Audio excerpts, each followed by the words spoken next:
বন্ধুরা প্রত্যেকে আবারও ইউটিউব চ্যানেলে স্বাগত। আজকের ভিডিওতে আমরা বিপ্রতীপ কোণ বা ভার্টিক্যালি অপোজিট অ্যাঙ্গেল কাকে বলে সেটি বোঝার চেষ্টা করব, বা তার ডেফিনেশনটি কি সেটি জানার চেষ্টা করব।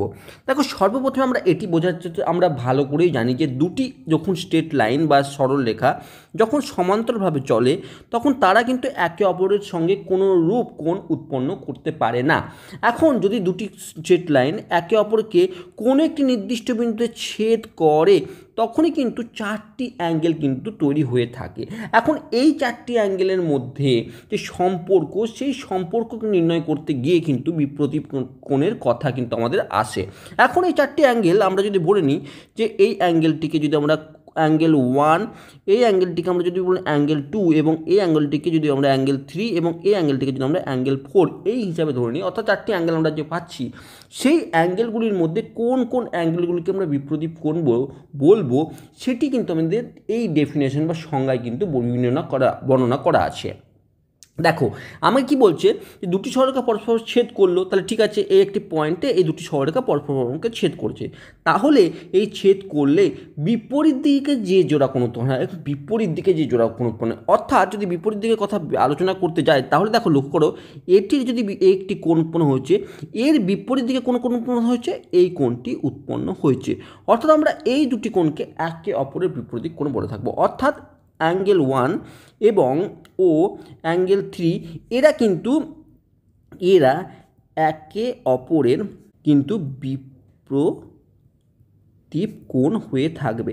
একই রকমভাবে যদি আমরা আলোচনা করি, একই রকমভাবে যদি লক্ষ্য করে দেখি যে 2 নম্বর এই যে কোণটি, এর অপোজিটে আরেকটি কোণ 4 নম্বর এই কোণটি উৎপন্ন হয়েছে, অর্থাৎ আমরা এটাও বলতে পারি যে কোণ 2 ও কোণ 4ও কিন্তু এরাও কিন্তু একে অপরের বিপ্রতীপ কোণ। তাহলে আমরা এখান থেকে একটা জিনিস বুঝলাম যে এই ডেফিনেশনটি আমাদের ক্লিয়ার হলো যে যখন দুটি অ্যাঙ্গেল বা দুটি স্ট্রেট লাইন যখন পরস্পরকে ছেদ করে তখন যে কোণটি উৎপন্ন হয়, যে কোণ চারটি উৎপন্ন হয়, তাদের যে বিপরীত জোড়াগুলি কোণগুলি উৎপন্ন হয়, সেই কোণগুলিকে আমরা কিন্তু বিপ্রতীপ কোণ বলে থাকবো। এখন এই বিপ্রতীপ কোণের আরেকটি কিন্তু গুরুত্বপূর্ণ ধর্ম আছে, বা এটি আমরা উপপাদ্য হিসাবেও কিন্তু আমরা মনে রাখতে পারি। যে সেটি হচ্ছে দুটি সরলরেখা পরস্পর ছেদ করলে যে দুটি বিপ্রতীপ কোণ তৈরি হয় তাদের প্রতি জোড়া কিন্তু পরস্পর সমান হয়। অর্থাৎ এই যে কোণটি এবং এই কোণটি আমরা ভালো করে শিখলাম যে এই দুটি কোণ কিন্তু একে অপরের বিপ্রতীপ কোণ। অর্থাৎ আমরা একে যদি অ্যাঙ্গেল 1 এবং একে যদি অ্যাঙ্গেল 3 বলে থাকি, তাহলে এই দুটি কোণ কিন্তু একে অপরের বিপরীত কোণ। আর আমাকে বলা হচ্ছে যে এই অ্যাঙ্গেল 1 সব সময় ইকুয়াল হবে অ্যাঙ্গেল 3 এর সঙ্গে। আবার আমরা যদি দেখি যে এই কোণটি, আবার যদি আমরা লক্ষ্য করি যে এই কোণটি এবং এই কোণটি এরাও একে অপরের বিপরীত কোণ, এটি যদি কোণ 2 এবং এটি যদি কোণ 4 হয়ে থাকে, তাহলে আমাদের কি বলছে, কোণ 2 সবসময় কোণ 4 এর সঙ্গে কিন্তু সমান হবে। এটি কিন্তু উপপাদ্য আমরা অলরেডি পড়েছি ক্লাস 8-এ। তাহলে আমরা কি বুঝলাম এখান থেকে বিপরীত কোণ কাকে বলে, বিপরীত কোণ কীভাবে আমরা নির্ণয় করতে পারবো, এবং তার সাথে সাথে এই জিনিস বুঝলাম যে বিপরীত কোণগুলি কিন্তু একে অপরের সঙ্গে সমান হয়।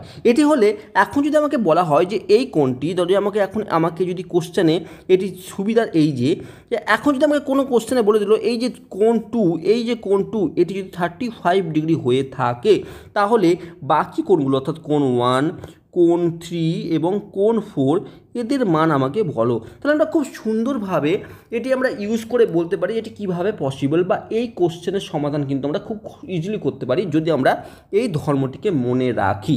দেখো, কোণ 2 মানে এই কোণটি, এর বিপরীত কোণ হচ্ছে কোণ 4, অর্থাৎ স্বাভাবিকভাবে কোণ 4ও কিন্তু 35 ডিগ্রি হয়ে থাকবে। কারণ কি, বিপরীত কোণ জোড়া কিন্তু একে অপরের সঙ্গে পরস্পর সমান হয়ে থাকে।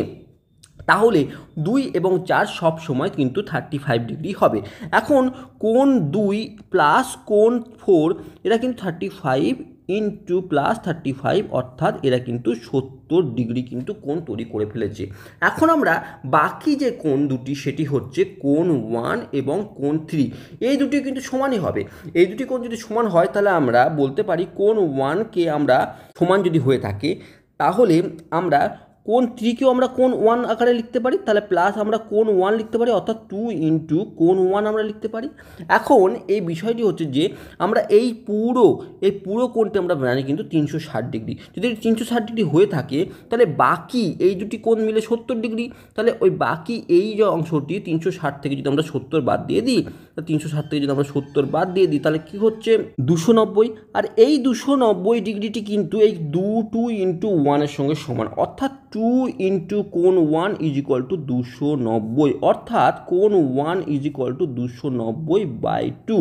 অর্থাৎ আমরা বলতে পারি যে এটা তাহলে কোণ এ হচ্ছে 145 ডিগ্রি। তাহলে কোণ 1 যদি 145 ডিগ্রি হয় তাহলে কোণ 1-এর বিপরীত কোণ হচ্ছে কোণ 3, তাহলে সেটিও কিন্তু 145 ডিগ্রি হয়ে থাকবে।